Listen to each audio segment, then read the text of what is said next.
आणि आता बातमी आहे कोल्हापुरातून। कोल्हापुरात शिवसेनेच्या राष्ट्रीय महाअधिवेशनाचा आज समारोप होणार आहे। मुख्यमंत्री एकनाथ शिंदे यांच्या भाषणाने अधिवेशनाची सांगता होणार आहे।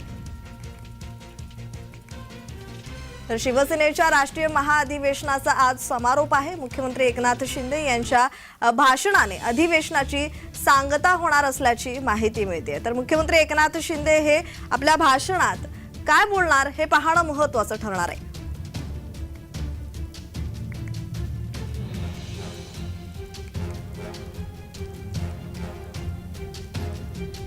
तर कोल्हापुरात शिवसेनेच्या राष्ट्रीय महाअधिवेशनाचा आज समारोप होतोय।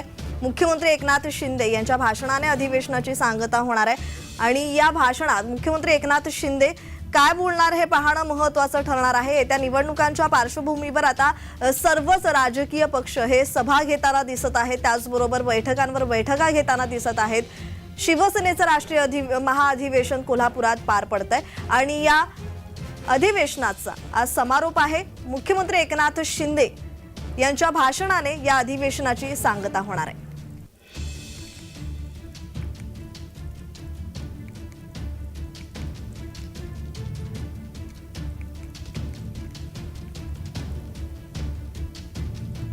तर शिवसेनेच्या राष्ट्रीय महाअधिवेशनाचा आज समारोप असेल आणि या अधिवेशनाच्या पार्श्वभूमीवर शिवसेनेकडून जय्यत तयारी सुद्धा करण्यात आली होती। काल पत्रकार परिषद मुख्यमंत्री एकनाथ शिंदे यांनी घेतली, त्याचबरोबर मराठा आरक्षणासंदर्भात त्यांनी महत्त्वाच्या घोषणाही केल्या। तर आज या महाअधिवेशनाचा समारोप असेल।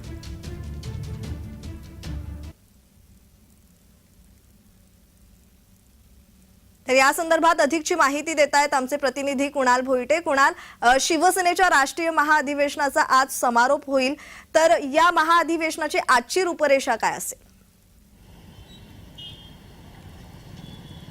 प्रज्ञा, आज मुख्यमंत्री एकनाथ शिंदे यांचं म्हणजेच शिवसेना आणि धनुष्यबाण मिळाल्यानंतर पहिलंच महाअधिवेशन जे आहे ते शिवसेनेचं कोल्हापूरमध्ये भरवण्यात आलेलं आहे। आणि प्रज्ञा, जर पाहायचं झालं तर एकंदरीतच बाळासाहेब ठाकरे यांनी देखील कोणती सभा असेल किंवा कोणत्याही प्रचाराचा शुभारंभ असेल तो कोल्हापूरमधून केलेला पाहायला मिळाला होता याआधी देखील। आणि याच प्रकारे मुख्यमंत्री एकनाथ शिंदे यांचं पहिलं राष्ट्रीय अधिवेशन देखील कोल्हापूरमध्ये भरवण्यात आलेलं आहे। आज मुख्यमंत्री या संपूर्ण अधिवेशनाला संबोधित करतील। त्यानंतर 1 वाजता काही जे काही महापालिकेचे काही लोकार्पण सोहळे आहेत त्याला देखील मुख्यमंत्री एकनाथ शिंदे हे उपस्थित राहतील। त्यानंतर सायंकाळी 6 वाजता 5 ते 6 वाजता मुख्यमंत्र्यांची जाहीर सभा जी आहे ती कोल्हापूरमध्ये पार पडणार आहे। कालचा जर एकंदरीत संपूर्ण दिवस पाहायचा झाला तर कालचा दिवस गाजवला तो म्हणजे खासदार श्रीकांत शिंदे यांनी काल त्यांनी महाअधिवेशनामध्ये मोठं भाषण देखील केलं आणि या भाषणाअंतर्गत ते भावूक देखील झाले, त्यांच्या डोळ्यामध्ये अश्रू देखील आले। आणि यासाठी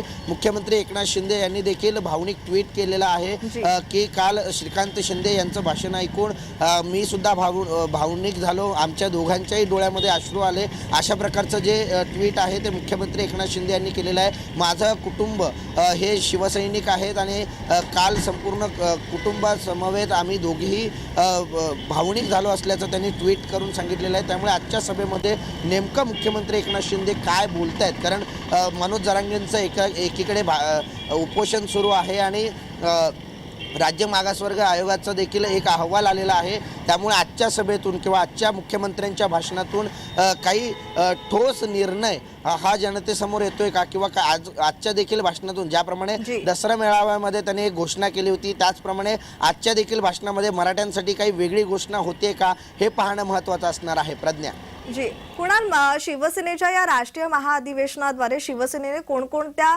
मुद्द्यांवर लक्ष केंद्रित केलेलं आहे?